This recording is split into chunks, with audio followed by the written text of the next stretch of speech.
നമ്മളെ ഏൽപ്പിച്ച പദവികൾ എന്ന് പറയുന്നത് ജനങ്ങളെ സേവിക്കാൻ വേണ്ടിയിട്ടുള്ളതാണ്.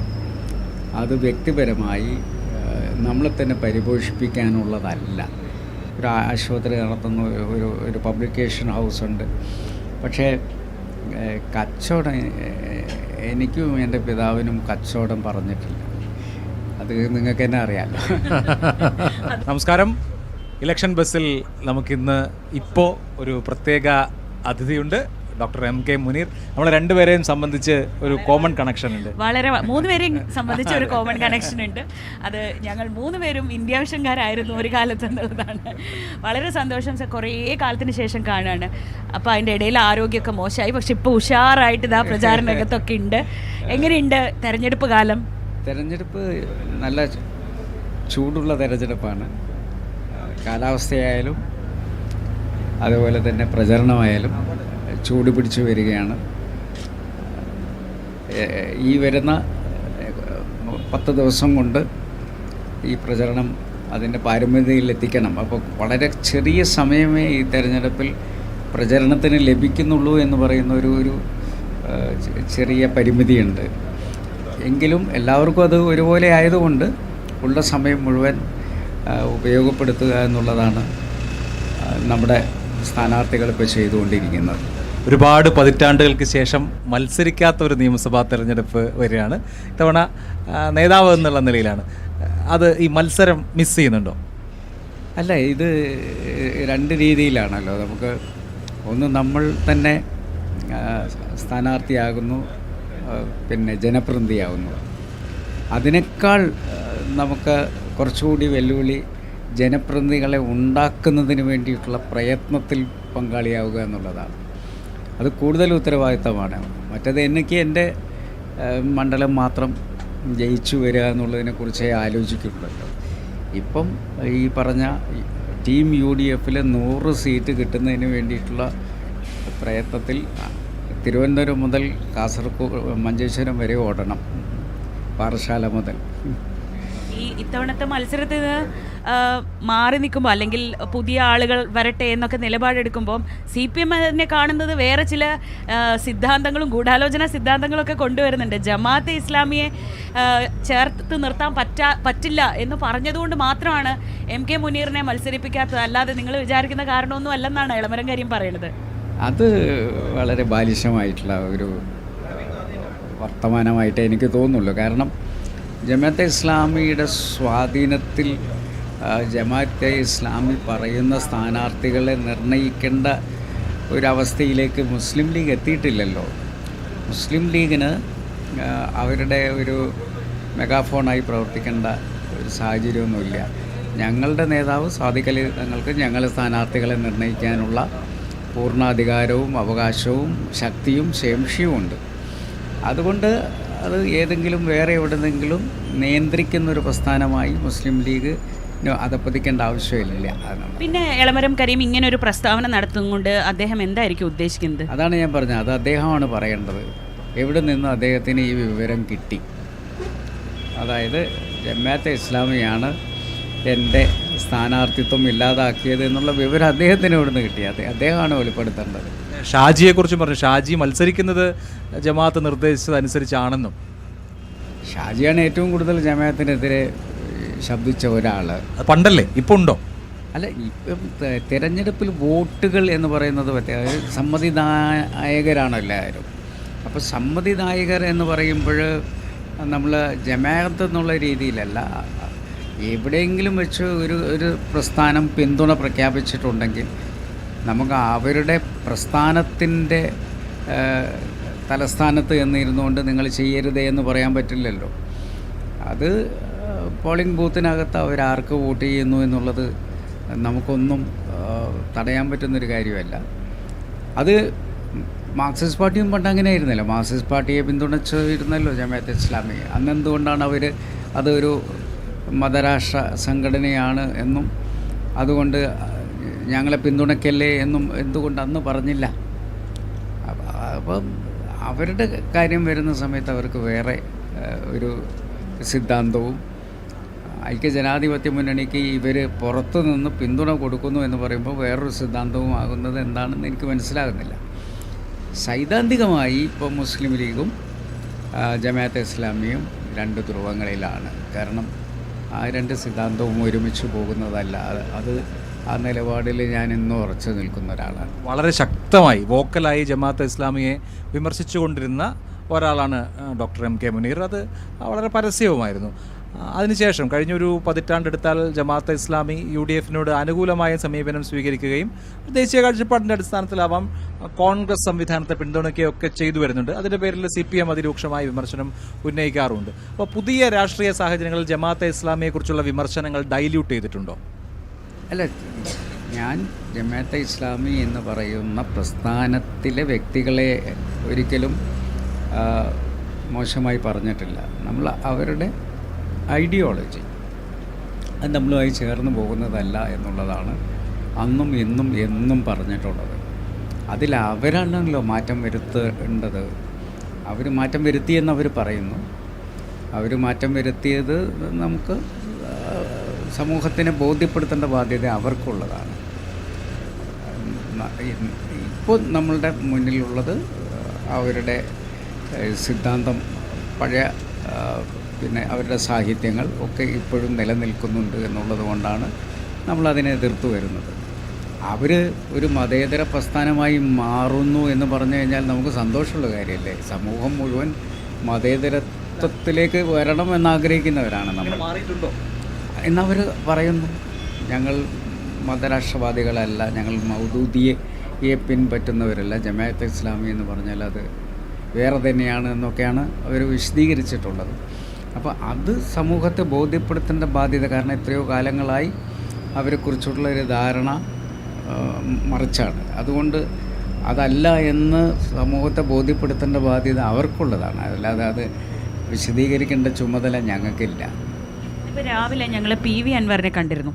അപ്പോൾ അദ്ദേഹം പറയുന്നത് BJPയുടെ വോട്ടുകളെല്ലാം ഇത്തവണ UDF-ലേക്കാണ് വരാൻ പോകുന്നത് എന്നാണ്. പ്രത്യേകിച്ച് പിണറായി വിജയനും ശബരിമല സ്വർണ്ണക്കൊള്ളയുമൊക്കെ, ശബരിമല സ്വർണ്ണക്കൊള്ളയെ തുടർന്ന് പിണറായി വിജയനോട് ജനങ്ങൾക്കുള്ള ഒരു വിരോധം, അത് വിശ്വാസികളായ BJP-ക്കാരായ ആളുകളെല്ലാം UDF-ന്, പിണറായി വിജയനെ താഴെ ഇറക്കാൻ വേണ്ടി UDF-ന് വോട്ട് ചെയ്യും എന്നാണ്. അങ്ങ് എങ്ങനെയാണ് ആ പ്രസ്താവനയോട് പ്രതികരിക്കുന്നത്? BJP എന്ന് പറയുന്ന ഒരു പ്രസ്ഥാനം എന്നുള്ള നിലക്ക് അതിനെ കണ്ടില്ല.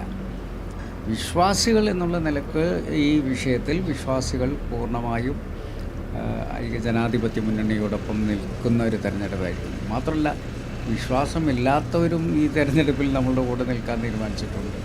BJP വോട്ടുകൾ കിട്ടും എന്ന് പറയുമ്പോൾ ഇപ്പം ഇതുവരെ പ്രതിപക്ഷ നേതാവ് പറഞ്ഞുകൊണ്ടിരുന്ന ആ ഡീൽ ആരോപണത്തിനൊക്കെ നേരെ വിരുദ്ധമാണല്ലോ. അതായത് BJP-യും LDF-ഉം കൂടി ഡീലുണ്ടാക്കിയിട്ടുണ്ട് ഈ തെരഞ്ഞെടുപ്പിൽ എന്നാണ് ഇത്രയും ദിവസം പ്രതിപക്ഷ നേതാവ് പറഞ്ഞുകൊണ്ടിരിക്കുന്നത്. പക്ഷേ BJP വോട്ടുകൾ മുഴുവൻ UDF-ലേക്ക് വരും എന്ന് അദ്ദേഹം ആത്മവിശ്വാസത്തോടെ പറയുമ്പോൾ, അത് ഞാൻ പറയുന്നത് വ്യക്തികൾ എന്നുള്ള നിലക്ക് ഇപ്പോൾ BJP-യിലുള്ളവർ പിന്നെ വ്യക്തികളുണ്ടാവുമല്ലോ. വ്യക്തികൾ വിശ്വാസപരമായി BJP എന്ന് പറയുന്നൊരു പ്രസ്ഥാനം പൂർണ്ണമായും ഐക്യജനാധിപത്യ മുന്നണിയോടൊപ്പം നിൽക്കും എന്നുള്ള പിന്നെ ഒരു ധാരണ നമുക്കാർക്കും ഇല്ലല്ലോ. മാത്രമല്ല, ആ രീതിയിലുള്ള ഡീലുകൾ ഉണ്ടായത് എവിടെയൊക്കെയാണ് എന്ന് നമുക്കറിയാം. ഇപ്പോൾ കോഴിക്കോട് കോർപ്പറേഷനിൽ തിരഞ്ഞെടുപ്പ് നടന്നു.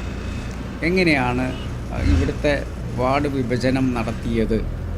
ആ വാർഡ് വിഭജനത്തിലൂടെ വളരെ പിന്നെ മതേതരമായ പല ഡിവിഷനുകളും BJP-ക്ക് അനുകൂലമായി മുറിച്ചു കൊടുത്തു. അതുകൊണ്ടാണ് ചാലപ്പുറം, പന്നിയങ്കര തുടങ്ങിയിട്ടുള്ള സ്ഥലങ്ങളിൽ BJP വിജയിച്ചു വരുന്ന സാഹചര്യം ഉണ്ടായത്. അപ്പം അത്തരത്തിൽ വളരെ ലാഘവത്തിലാണ് BJP-യുടെ കാര്യങ്ങളിൽ മാർക്സിസ്റ്റ് പാർട്ടി നിലപാടെടുത്തിട്ടുള്ളത്.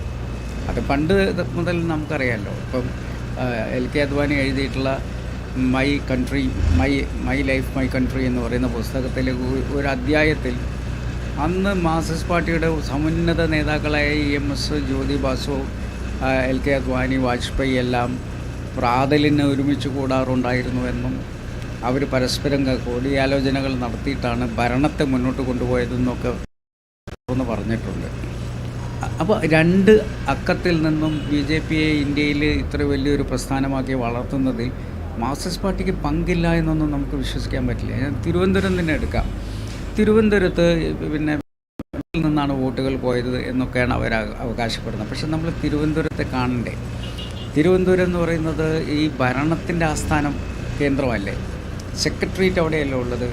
എല്ലാ ഇടതുപക്ഷ മന്ത്രിമാരും വസിക്കുന്ന സ്ഥലമാണത്. അവരുടെ സ്റ്റാഫ്, അവരുടെ പിന്നെ എല്ലാ സംഘടനകളും, AKG സെൻറ്റർ അടക്കമുള്ളൊരു സ്ഥലത്ത് ഇതുവരെ ഇടതുപക്ഷം ഭരിച്ചിരുന്ന ഒരു കോർപ്പറേഷൻ BJP ഇപ്പോൾ ഭരണം ഏറ്റെടുത്തിട്ട് വളരെ ലാഘവത്തിൽ അത് ഞങ്ങളുടെ പ്രശ്നമല്ല, കോൺഗ്രസിൻ്റെ പ്രശ്നമാണെന്ന് എങ്ങനെ മാർക്സിസ്റ്റ് പാർട്ടിക്ക് പറയാൻ സാധിക്കും? അപ്പോൾ നിങ്ങൾ അവിടുത്തെ നിങ്ങളുടെ ഭരണം ഏത് രീതിയിലാണ് നിങ്ങളവിടെ ഭരിക്കുന്നത്? നിങ്ങൾക്കൊരു ഭരണമുണ്ട്, നിങ്ങൾക്ക് എല്ലാ മന്ത്രിമാരുടെയും ആസ്ഥാന മന്ദിരം അവിടെയാണ്, അവിടെ സെക്രട്ടേറിയറ്റ് ഉണ്ട്, അതേപോലെ തന്നെ AKG സെൻറ്ററുണ്ട്, എല്ലാമുള്ള ഒരു കേന്ദ്രത്തിൽ വളരെ ലാഘവത്തിൽ അത് BJP കൊണ്ടുപോയത് ഞങ്ങൾ കാരണമല്ല എന്ന് പറഞ്ഞ് കൈ കഴുകി രക്ഷപ്പെടാൻ അവർ 10 വർഷമായി അവർ ഭരിച്ചുകൊണ്ടിരിക്കുന്നൊരു സംസ്ഥാനം കൂടിയാണത്, തലസ്ഥാനം കൂടിയാണത്. അതുകൊണ്ട് ഇതെല്ലാം മറ്റുള്ളവരുടെ തലയിൽ കെട്ടിവെക്കുക എന്ന് പറയുന്നത് യുക്തിപൂർവം ആലോചിക്കുന്നവർക്ക് എന്താണ് സത്യമെന്ന് ബോധ്യപ്പെടും. ശരി, ഇപ്പോൾ കുറച്ച് വ്യക്തിപരമായ കാര്യങ്ങൾ കൂടി ചോദിച്ചാൽ, കുറച്ച് ആരോഗ്യ പ്രശ്നങ്ങളുണ്ടായിരുന്നു, അതിൽ നിന്ന് റിക്കവർ ചെയ്ത് വന്നു. പിന്നെ കുറച്ച് കടമുണ്ടായിരുന്നു, അത് പുറത്തറിഞ്ഞപ്പോൾ തന്നെ പാർട്ടി ഇടപെട്ടത് സെറ്റിൽ ചെയ്തു. അപ്പോൾ ആ അർത്ഥത്തിൽ കുറേ ആശ്വാസവും ഉണ്ടാവും. ഒരു പൊതുപ്രവർത്തകൻ, കേരളത്തിലെ പൊതുമരാമത്ത് മന്ത്രിയായിരുന്ന, UDF മന്ത്രിസഭകളിൽ ഇതുവരെ ഉണ്ടായിരുന്ന 90കൾക്ക് ശേഷം ഈ 2000-ന് ശേഷമുള്ള മന്ത്രിസഭകളിലെല്ലാം അംഗമായിരുന്ന ഒരാൾക്ക്, സാധാരണ നമ്മൾ പൊതുപ്രവർത്തകരെയൊക്കെ കുറിച്ച് പറയുന്നൊരു കൺസെപ്റ്റ് ഉണ്ടല്ലോ, കടമൊക്കെ ഉണ്ടാവുക എന്ന് പറയുന്നത് പലരും അത്ഭുതത്തോടെയാണ് കേട്ടതും കണ്ടതും. അത് നമ്മുടെ പദവികളെ, നമ്മളെ ഏൽപ്പിച്ച പദവികൾ എന്ന് പറയുന്നത് ജനങ്ങളെ സേവിക്കാൻ വേണ്ടിയിട്ടുള്ളതാണ്. അത് വ്യക്തിപരമായി നമ്മളെ തന്നെ പരിപോഷിപ്പിക്കാനുള്ളതല്ല. അത് ഞാൻ എല്ലാ കാലത്തും ശ്രദ്ധിച്ചത്. എൻ്റെ ഗുരുനാഥൻ എന്ന് പറയുന്നത് എൻ്റെ പിതാവ് തന്നെയാണ്. അപ്പോൾ അദ്ദേഹം മരണപ്പെട്ടു പോകുമ്പോഴും ഞങ്ങളുടെ വീട് കടത്തിൽ തന്നെയായിരുന്നു. അന്നും ഇതുപോലെ പാർട്ടി ഇടപെട്ടിട്ടാണ് അതൊക്കെ പുറത്തെടുത്ത് തന്നത്. ഇപ്പം അത് ഒന്ന് പുതുക്കി പണിയുന്നത്. ഞാൻ വേറൊരു വീട്, ഒരു 8 സെൻറ്റ് സ്ഥലത്ത് ഒരു കൊച്ചു വീട്ടിലായിരുന്നു ഉണ്ടായിരുന്നത്. അപ്പോൾ പിന്നീട് അത് ഈ വീട്ടിലേക്ക് മാറണമെന്ന് എൻ്റെ സഹോദരിമാരൊക്കെ പറഞ്ഞ അനുസരിച്ചാണ് ഞാൻ ഇങ്ങോട്ട് വരുന്നത്. അപ്പോൾ അത് വളരെ പിന്നെ കുറേ കാര്യങ്ങൾ അതിൽ ചെയ്യാനുണ്ടായിരുന്നു. അപ്പോൾ അതിനുള്ള തുകയില്ലാത്തത് കൊണ്ടാണ് ഞാൻ മറ്റേ വീട് വിറ്റു, ഒരു ലോൺ അതിൽ വീട്ടി ഇതിന് ഉള്ള സംഖ്യ കൊടുക്കാൻ പറ്റുമെന്നുള്ളൊരു പ്രതീക്ഷ എനിക്കുണ്ടായിരുന്നു. കാരണം ഞാൻ ഒരു ആശുപത്രി നടത്തുന്നു, ഒരു പബ്ലിക്കേഷൻ ഹൗസുണ്ട്. പക്ഷേ കച്ചവടം, എനിക്കും എൻ്റെ പിതാവിനും കച്ചവടം പറഞ്ഞിട്ടില്ല. അത് നിങ്ങൾക്ക് തന്നെ അറിയാമല്ലോ. അത് നന്നായി അറിയുന്നവരാണല്ലോ ഞങ്ങൾ. അപ്പോൾ നമുക്ക് എന്തെങ്കിലും ഒരു കാര്യം ചെയ്യണം എന്ന് പറഞ്ഞാൽ ചെയ്യുക എന്നുള്ളതല്ലാതെ അത് ഏതറ്റം വരെ പോയും അത് സാധ്യമാക്കുന്നതിന് വേണ്ടി ഇപ്പം ഇന്ത്യ വിഷൻ എന്ന് പറയുന്നൊരു ചാനൽ, അന്ന് 24/7 ന്യൂസ് ചാനൽ കേരളത്തിൻ്റെ അനിവാര്യതയായിരുന്നു എന്ന് കരുതിക്കൊണ്ട് തുടങ്ങിയതാണ്. അത് ജേർണലിസ്റ്റുകളുടെ ഒരു ചാനലായിരിക്കണം എന്നുള്ളത്, അതിൻ്റെ എല്ലാ സ്വാതന്ത്ര്യവും ഞാൻ കൊടുത്തിട്ട് തന്നെയാണെന്ന് അത് ചെയ്തിട്ടുള്ളത്. പക്ഷേ അവരുടെ മറ്റ് പ്രശ്നങ്ങളൊന്നും എനിക്ക് പരിഹരിക്കാൻ പറ്റിയിട്ടില്ല. അത് അത്രയും വലിയൊരു സമ്പന്നനാവാത്തത് കൊണ്ടാണ്. കാരണം മറ്റുള്ള എല്ലാ ചാനലുകളും നോക്കിക്കഴിഞ്ഞാൽ എല്ലാം അതിൻ്റെ പിന്നിലൊരു സാമ്പത്തിക സ്രോതസ് ഉണ്ടാവും. നമ്മൾ സാധാരണക്കാരായവർ ഒരുമിച്ച് കൂടി ഉണ്ടാക്കിയിട്ടുള്ള ഒരു പ്രസ്ഥാനമായിരുന്നു. അത് തിരിച്ചു വരണമെന്നൊരാഗ്രഹം ഇപ്പോഴും ഉണ്ട്. കാരണം എന്നാലും അവിടെ ഉണ്ടായവരെ ഇന്ന് പല ചാനലുകളുടെയും തലപ്പത്തിരിക്കുന്നത് കാണുമ്പോൾ നമുക്ക് ഒരു സ്ഥാപനത്തിൻ്റെ ഒരു പ്രിൻസിപ്പൽ എന്ന് പറയുന്ന പ്രിൻസിപ്പാളായിട്ടിരിക്കുന്ന ഒരാളുടെ ഒരു സന്തോഷമുണ്ട്. നമ്മുടെ കുട്ടികളാണല്ലോ എല്ലാം നയിക്കുന്നത്, എല്ലാ സ്ഥലത്തും അതിൻ്റെ തലപ്പത്തിരിക്കുന്നത് എന്നുള്ളത്. അപ്പോൾ ഇത് എനിക്ക് ഒരാഗ്രഹമുണ്ട്, ഒരു അലൂമിനി ഗെറ്റ് ടുഗദർ വെച്ചിട്ട് എല്ലാ ചാനലിലും ഇതിൽ നിന്നും പഠിച്ചു പോയവരെ ഒരുമിച്ച് കൂട്ടിയിട്ട് ഒന്ന് അവരുമായി കുറച്ച് സമയം ചെലവഴിക്കണം എന്നൊരാഗ്രഹമൊക്കെ ഉണ്ട്. തീർച്ചയായിട്ടും അത് അത്യാവശ്യമായിട്ടുള്ളൊരു ഞങ്ങളുടെയും കാര്യമാണ്. ആഗ്രഹമാണ്. അതെ.